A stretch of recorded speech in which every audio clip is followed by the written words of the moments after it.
Class 1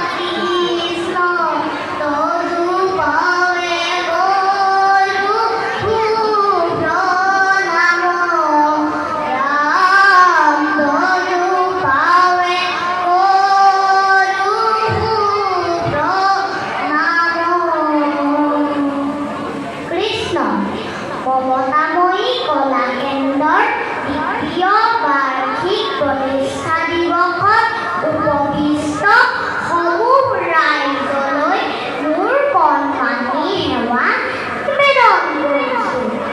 যিজনা মহাপুৰুষে অসমত নৱবৈষ্ণৱ ধৰ্মৰ অমৃতৰ বন্যা পৃথিৱীলৈ বোৱাই আনিলে, যিজনাই কলা কৃষ্টি ধৰ্ম সাহিত্য সংস্কৃতি অসমীয়া জাতিটোক বিশ্ব দৰবাৰত প্ৰতিষ্ঠিত কৰিলে, সেই মহাপুৰুষজনৰ আদৰ্শৰে গঠিত এই মমতাময়ী কলা কেন্দ্ৰ।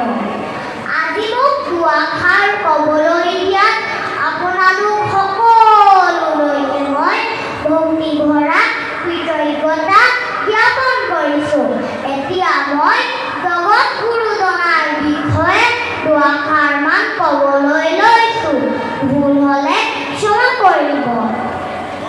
জয় গুৰু শংকৰ সৰ্বগুণাকৰ, যাকেৰি নাহিবে উপান, তুহাৰি চৰণ কুলেনো হত কৌটি, বাৰে কৰো প্ৰণাম, বাৰে কৰো প্ৰণাম।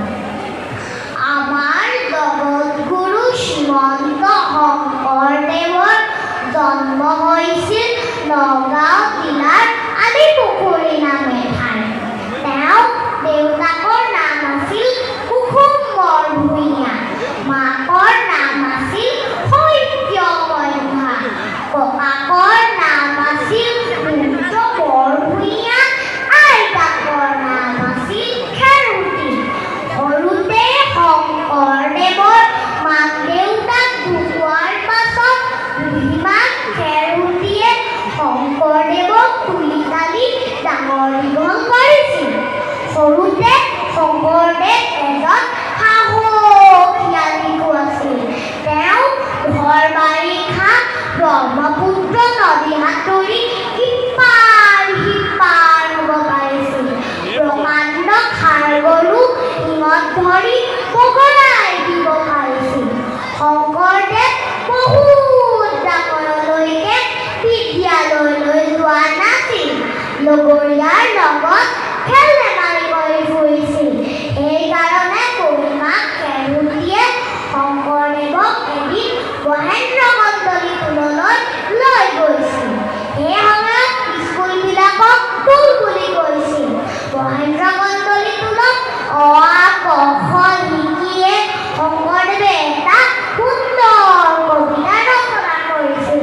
এতিয়া মই এই কবিতাটি আবৃত্তি কৰি দিছোঁ। কৰতল কমল কমল দল নয়ন, ভৱ নৱ দহন গ্ৰহণ বনশয়ন, নপৰ নপৰ কৰ সতৰ প্ৰগময়, সময় কভয় ভয় মনোহৰ অততয়, শৰতৰ পৰহৰ হস্ত দশ বদন, ভৱতৰ নৱধৰ স্বৰ্ণধৰ হয়ন, জগদগ অপহৰ ভৱ ভয়ত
থাকক আমি তাকে কামনা কৰিছোঁ এই কণমানি বক্তৃতা দিয়া এই কণমানিজনৰ কাৰণে আমি হাত চাপৰি বিচাৰিছোঁ আমি আপোনালোকৰ পৰা